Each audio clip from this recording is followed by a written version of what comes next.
The year is 2012. You've just loaded up the MX Simulator forums. You've gone to the tracks and you've seen that the legend DJ199X has uploaded a new Enduro track. And the track is called Avalon Brush. And little did they know at the time, it's going to go down as one of the most iconic Enduro tracks ever made in the game. And about 11 years later on, this random British YouTuber by the name of Linz decides to cover it in a video. So welcome back to another video. I hope you're all doing well today. I am very shocked that I've not covered this track at all yet.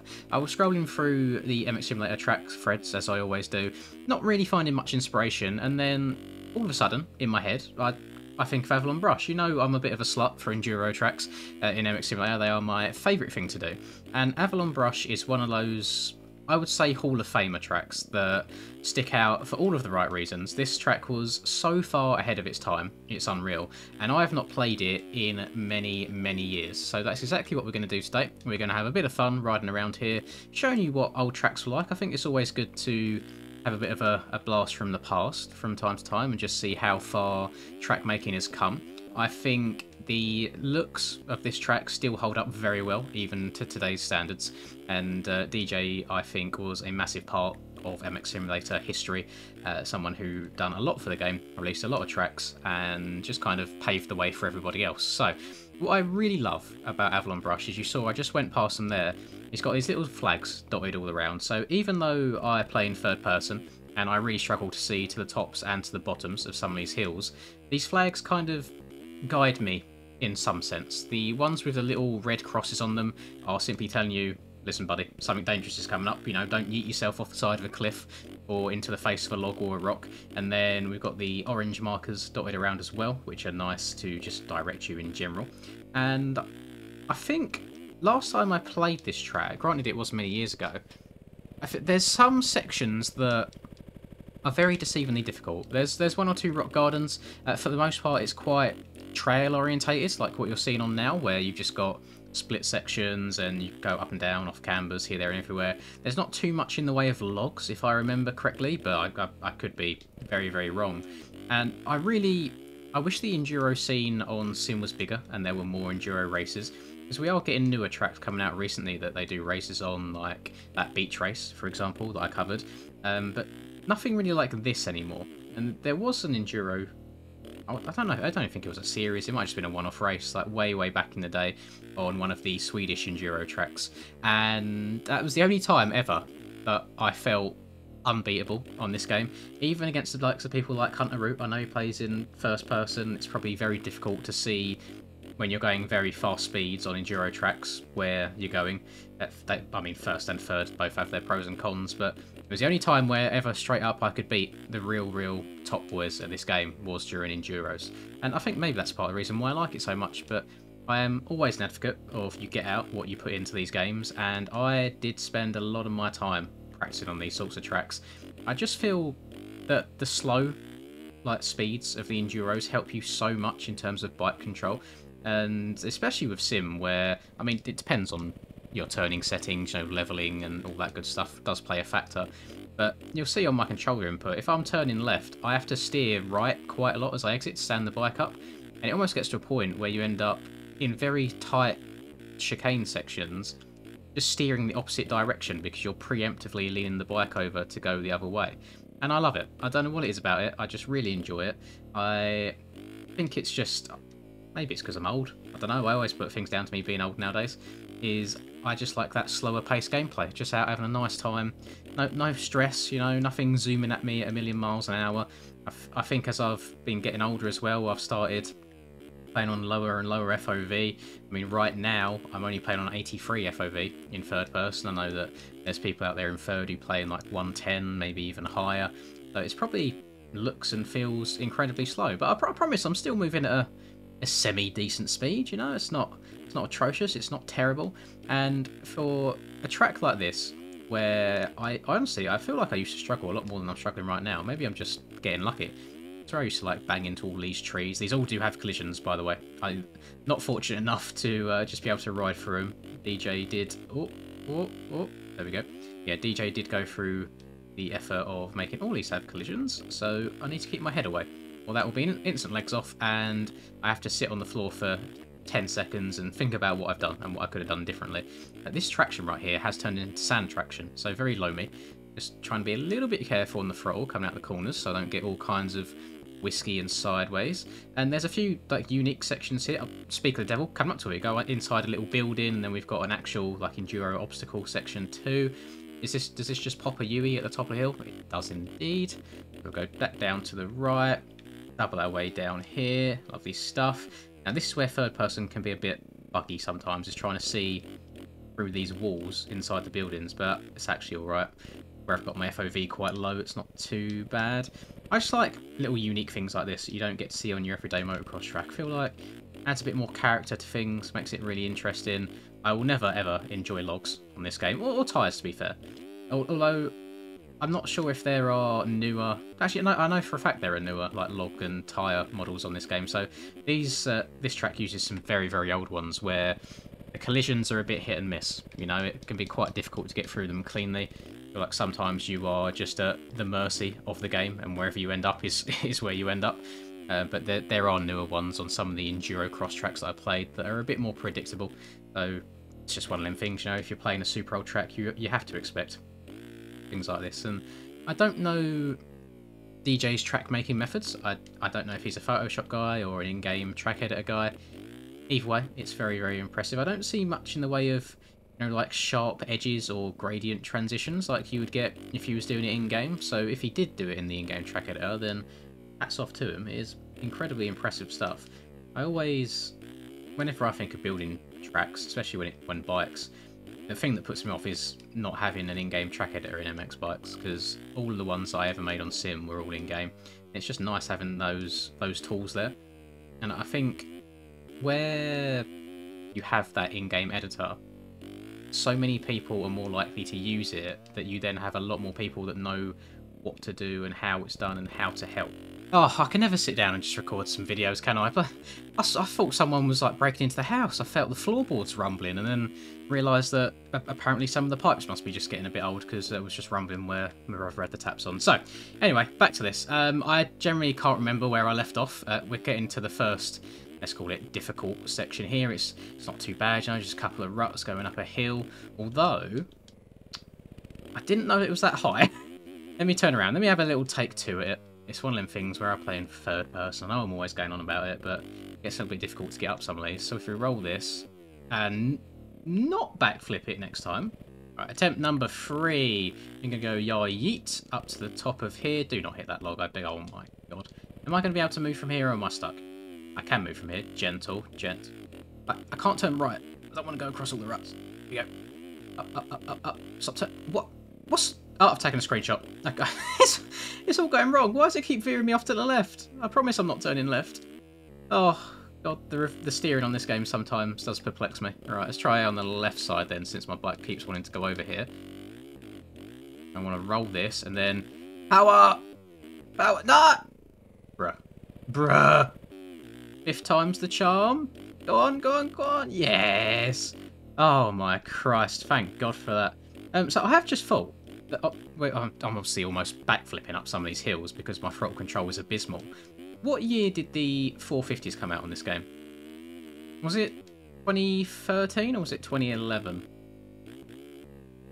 Because I'm wondering if this track even had 450s in mind when it was built. It's that old.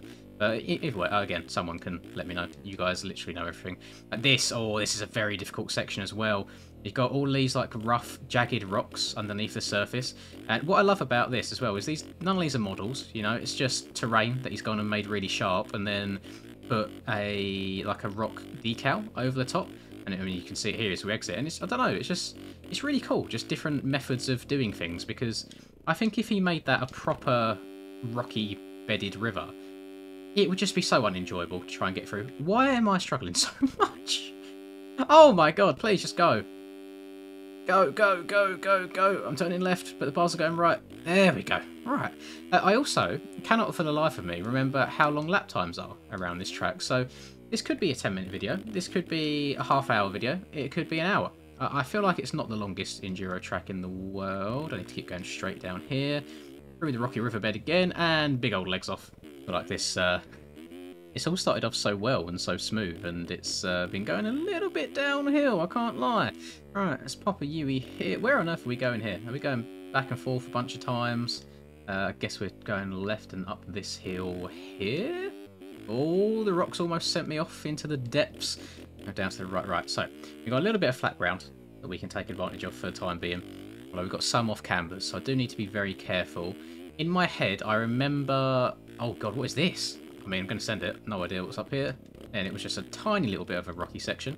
There's one bit of very skinny trail, like really narrow, that goes up the side of a hill, which I'm not looking forwards to. But now we are in the rocks. We are in the gardens. There's going to probably be a couple of send it moments through here.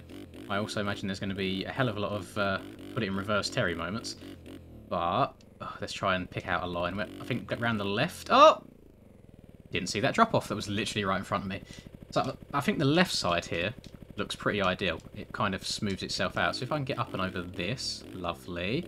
Then over to the left. Then past that tree. There we go. Right. We're through that. That wasn't that difficult. It's just me being a spode. There's some fast-paced sections coming up as well, which I kind of don't want to risk going too fast on, because know me, my brakes will stop working and I won't get anywhere near it at all. Let's go through hill. God, there's the little off-cam bits that I was worried about. Just waiting to snap up your front end at any section. It's basically like playing MX bikes all the time. Just your front end will just tuck on you whenever, when you least expect it, even on completely flat terrain. I also think that for some reason I always seem to talk about opposing games when I'm playing the other one. Wouldn't it be so nice in MX Bikes if you could have the option to have either unlimited fuel or be able to make pit stops to refuel? Because you can spend all day riding around this if you wanted to. You've not got to worry about fuel issues at all. You're never going to run out. It's absolutely fine. But if I was going to play bikes, I've probably got about 2 hours in me if I completely max out my fuel. And then I have to go back to the pits. Doesn't matter where I'm at. If I'm halfway around a lap, I can't finish it. Maybe it would just be nice if maybe there was a pit lane somewhere that you can go in and refuel to do multiple laps on big enduros, or even not an enduro track. Let's say, I mean, you get real life events, don't you, where you complete as many laps of a track as possible within 12 or 24 hours. You get like tag team events with your buddies that you can go and do it on as well. I just think that'd be really good fun and just add up a whole nother avenue of disciplines and competition. But maybe that's just me. Maybe nobody else wants to see that. Maybe I am by myself with that opinion and that thought. But I mean, I slide into old Paboso's DMs after this if I keep it in my memory. That is a bit of a track cut right there. Not that the lap's going to count anyway. I did have an issue when I loaded the track. It spawned me in the back corner of the map, not on the start gates. Now, usually to me that would tell me that I'm just on the wrong gate, but I tried scrolling through a bunch of different start gates and setting it to like gate 1, gate 2, gate 3, and it was still spawning me over there. So I'm hoping that I've just installed something incorrectly and that it's not busted or broken at all. Maybe there's been a game update since then that's changed something. Maybe I just was on the wrong gate altogether. But on the forum post for Avalon Brush, I didn't see it say anywhere that I had to be on a certain gate. So there's that. And I also never knew that you could actually get 3D trees on this track. There's a separate folder for you to place in to make the trees 2D if you've got a potato PC, which I think I always just dragged and dropped in straight away regardless without even reading it. So that was a bit of an L on my behalf, but at least now the track looks better than ever for me. This is another river crossing right here. Let's go up. I love how it's also changed the traction in there as well to make it like with loads and loads of friction, so it feels like you're being bogged down by mud and water. Just them little details that really stand out on tracks like this. Someone else who does a really good job of that is Resolute Kraken. I know on his indoor enduro cross track on bikes, when you go through water, he's giving you like a soft collision file. So it feels like almost like you're trying to ride through some of the hay bales in Supercross with those soft collisions. It just slows you down that a little bit where you can still get through, and it just feels like water's like pulling the bike down and making it feel really sluggish. And I love it. This is the trail bit that I was on about, by the way, on the little off-camber up hills, but that was far easier than I ever remember it. Maybe I've just got better.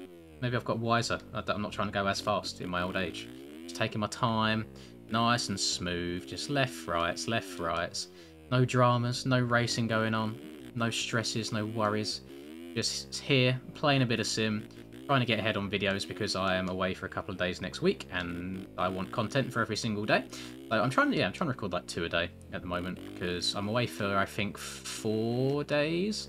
So as long as I record 2 videos a day, I should be able to get far enough ahead. And I just need to hope that nobody releases anything like absolutely out of this world incredible that I need to suddenly shove in there to put all my videos out of sync, or if they could just wait whilst I'm away for the 4 days. I have had it in the past where there's been like banger tracks dropped on the MX Bike shop whilst I've been away. I'm like, oh, for God's sake. There's been nothing for a month, and now as soon as I leave home, I can't do it anymore. Maybe I should get a laptop. But then that's, I don't know, that seems weird.